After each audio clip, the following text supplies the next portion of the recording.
L'homme ne vivra pas de pain seulement, mais de toute parole qui sort de la bouche de Dieu.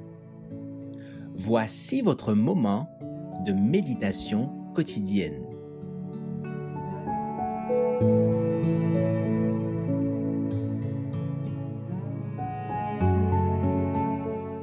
L'esprit est joie, 17 juillet. Ô Dieu, crée en moi un cœur pur, renouvelle en moi un esprit bien disposé. Psaume chapitre 51, verset 12. Le Seigneur purifie le cœur tout comme nous aérons une pièce. Nous ne fermons pas portes et fenêtres et nous n'y jetons pas quelques produits désinfectants. Au contraire, nous ouvrons toutes grandes les portes et les fenêtres pour laisser entrer l'atmosphère purificatrice du ciel. À son exposition, nos impulsions et nos sentiments seront débarrassés de la poussière de l'égoïsme et de la mondanité. La grâce de Dieu doit assainir notre esprit. L'imagination doit contempler des thèmes célestes.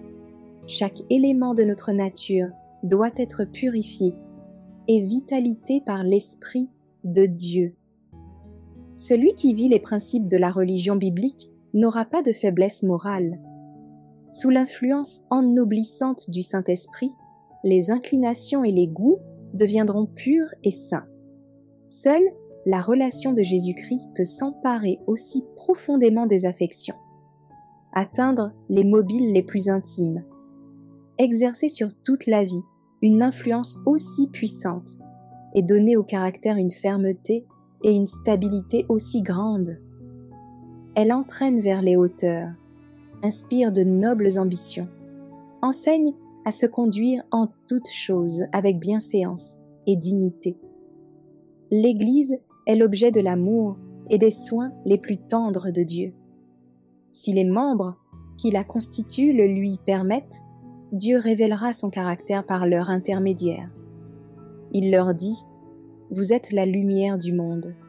Matthieu chapitre 5, verset 14. Ceux qui marchent et parlent avec Dieu mettent en pratique la douceur du Christ. Dans leur vie, la patience, la douceur, la maîtrise de soi sont unis à un saint zèle et à la persévérance. Alors qu'ils cheminent vers le ciel, les rudes contours anguleux de leur caractère s'émoussent et la piété apparaît. Rempli de grâce et de puissance, le Saint-Esprit agit sur les pensées et le cœur. Le cœur habité par Jésus sera stimulé, purifié, guidé et conseillé par le Saint-Esprit. Et l'être humain fera des efforts intenses pour obtenir un caractère en harmonie avec Dieu. Il évitera tout ce qui est contraire à la volonté et à la pensée révélée de Dieu.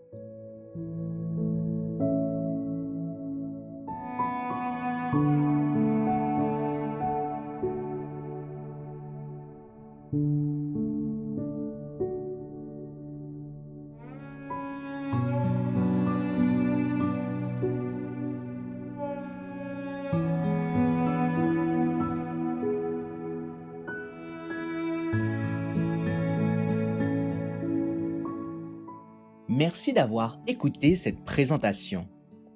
Assurez-vous de nous rejoindre demain pour votre moment de méditation quotidienne avec lereste.org.